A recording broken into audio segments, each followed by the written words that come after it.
Assalamualaikum warahmatullahi wabarakatuh. Halo Sobat Sipil semuanya, bagaimana nih kabar kalian? Semoga kita dalam keadaan sehat dan tetap semangat untuk belajar. Hari ini kita akan mempelajari tentang software-software gambar teknik dan fungsinya yang berguna untuk keterampilan dan pengetahuan kita. Jadi bersiaplah untuk mempelajarinya dengan penuh semangat. Oke, mari kita mulai dengan tujuan pembelajaran kita. Yang dimana tujuan pembelajaran kita setelah kalian menonton video ini, yang pertama, kalian dapat menguasai penggunaan software desain grafis. Lalu yang kedua, kalian dapat memahami manfaat teknologi dalam menghasilkan gambar teknik. Oke, selanjutnya kita simak pembahasan berikutnya. Kita masuk ke pembahasan software 2D dan 3D. Untuk software 2D adalah software yang digunakan untuk membuat gambar teknik dalam format 2 dimensi. Software ini menyediakan alat dan fitur yang memungkinkan pengguna untuk menggambar, mengedit, dan memanipulasi elemen-elemen grafis dalam 2 dimensi.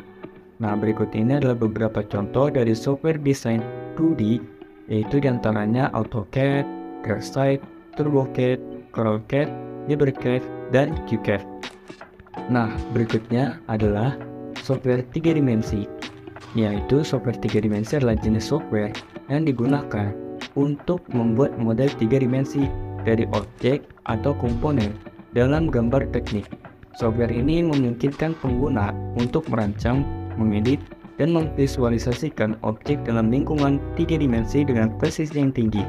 Nah, contoh dari software 3 dimensi antara lain adalah SolidWorks, CATIA, Autodesk Revit, SketchUp, AutoCAD 3D, dan Blender. Nah, untuk lebih lengkapnya tentang software-software yang tadi dijelaskan, akan lebih dijelaskan lagi kita masuk ke tutorial dasar-dasarnya. Nah, buat kalian semua simak video tutorial berikut ini ya. Nah, di sini kita masuk ke software 2 dimensi dulu, yaitu software yang saya pakai adalah Autodesk AutoCAD.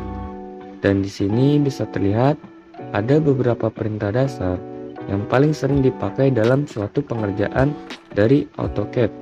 Yang pertama ada line, dimana line ini tuh untuk membuat perintah garis. Lalu ada rectangle, dimana kita bisa membuat perintah kepada AutoCAD, yaitu membuat dimensi kotak. Nah, lalu ada polyline. Berbeda dengan line, kalau polyline ini ketika kita sudah menyelesaikannya, otomatis ketika kita pencet suatu objek polyline, maka semuanya itu akan menyatu. Lalu ada perintah copy, yang seperti namanya, dimana perintah ini mengcopy suatu objek atau suatu gambar yang sudah jadi. Lalu ada perintah move, seperti namanya juga, move itu hanya digunakan untuk perintah memindahkan suatu objek ke objek lainnya yang sesuai kita inginkan. Lalu ada perintah dimensi, di mana dimensi ini untuk menentukan besarnya gambar pada gambar teknik. Lalu ada perintah erase, sudah jelas untuk menghapus sebuah objek yang telah jadi di gambar teknik. Lalu ada perintah trim. Trim ini tuh gunanya untuk memotong suatu garis yang berlebihan ataupun sesuatu yang tidak diinginkan. Lalu ada perintah extend, yang sudah seperti namanya juga. Offset, nah offset ini itu gunanya untuk mendabelkan suatu objek secara cepat. Lalu ada stretch, seperti namanya, yaitu untuk memanjangkan. Lalu ada perintah scale, dimana ini adalah memperbesar atau memperkecil skala ukuran dari gambar yang kita inginkan. Lalu ada perintah hatch, dan yang terakhir ada fillet. Nah, kita masuk langsung ke perintah, yaitu polyline, dimana polyline ini itu seperti yang saya jelaskan. Polyline itu ketika kita sudah selesai membuat suatu garisnya, maka objeknya akan menjadi satu. Nah, seperti ini. Oke.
Nah, selanjutnya kita masuk ke pembahasan software 3 dimensi.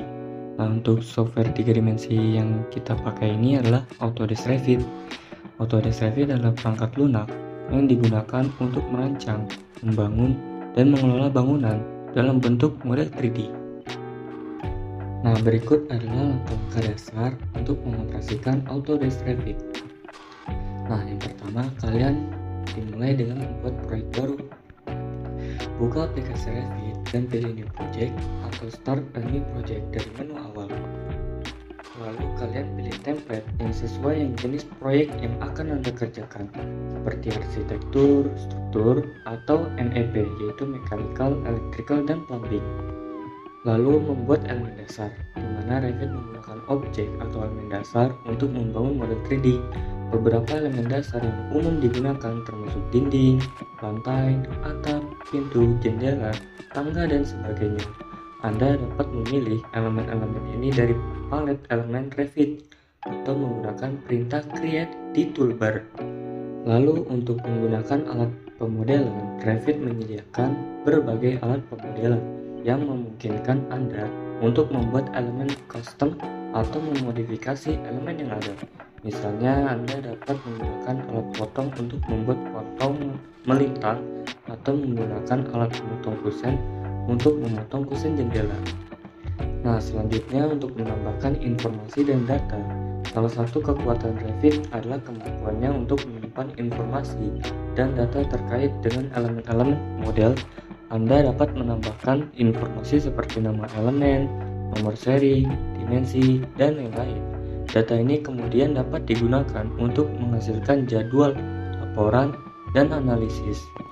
Nah, selanjutnya adalah menggunakan tampilan dan mode kerja, di mana Revit menyediakan berbagai tampilan dan mode kerja yang memungkinkan Anda untuk melihat dan mengedit model dengan cara yang berbeda. Misalnya, kalian mau beralih antara tampilan 3D, yaitu tampilan penampang atau tampilan denah. Kalian juga dapat menggunakan mode kerja seperti Edit untuk mengubah elemen atau Annotate untuk menambahkan dimensi atau label. Nah, keunggulan dari Revit juga yaitu adalah kolaborasi dan koordinasi. Revit juga mendukung kolaborasi tim dan koordinasi proyek. Jadi kalian dapat menggunakan fitur seperti Revit Server atau Revit Cloud Collaboration untuk bekerja secara bersama-sama dengan anggota tim yang lain. Selain itu, kalian juga dapat mengimpor dan mengekspor file dalam berbagai format seperti DWG, IFC, atau PDF untuk berbagai dengan pilihan Anda. Nah, seperti yang kalian lihat, di sini ada bentuk-bentuk families dari Revit. Nah, di sini kita dapat melihat contoh project, yaitu berupa bangunan rumah lantai 2 dalam bentuk 3D. Nah, selanjutnya juga kalian bisa melihat contoh-contoh famili yang lain seperti tempat tidur, ataupun kalian juga bisa membuat hal-hal seperti meja dan lain-lainnya.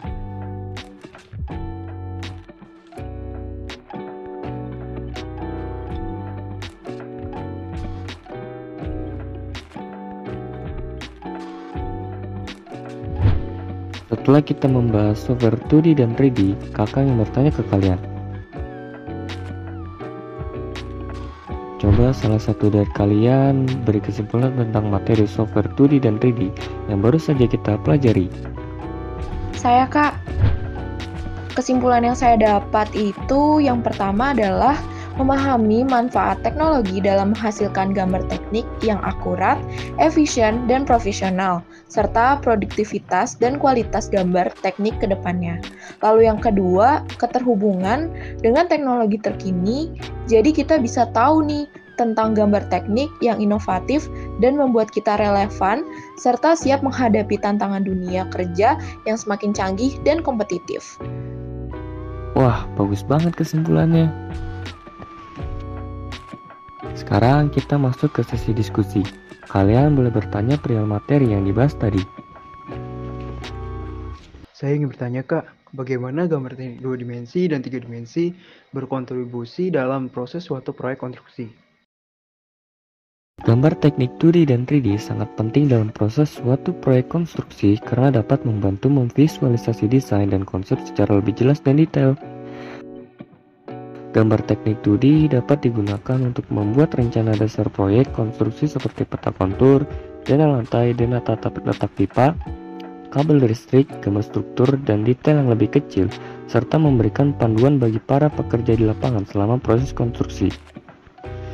Sementara itu, gambar teknik 3D dapat digunakan untuk melakukan simulasi dan perhitungan yang rumit, seperti analisis beban struktural atau simulasi dinamika fluida. Dengan demikian, gambar teknik 3D dapat mempercepat proses desain dan konstruksi proyek serta meminimalkan kemungkinan kesalahan dan perencanaan. Di dalam keseluruhan, gambar teknik 2D dan 3D memiliki kontribusi penting dalam proses suatu proyek.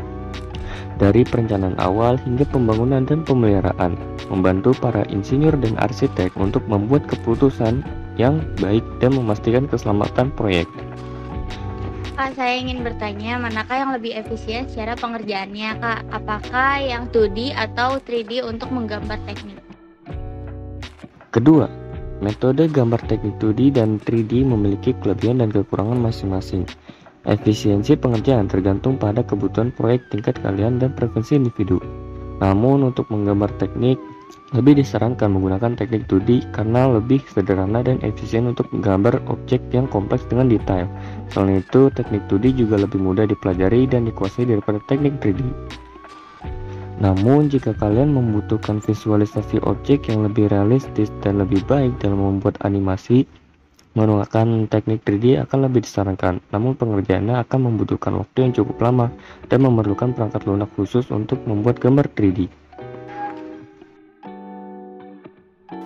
Terima kasih sudah menonton video pembelajaran tentang software 2 dimensi dan 3 dimensi. Dan yang terakhir, sampai jumpa.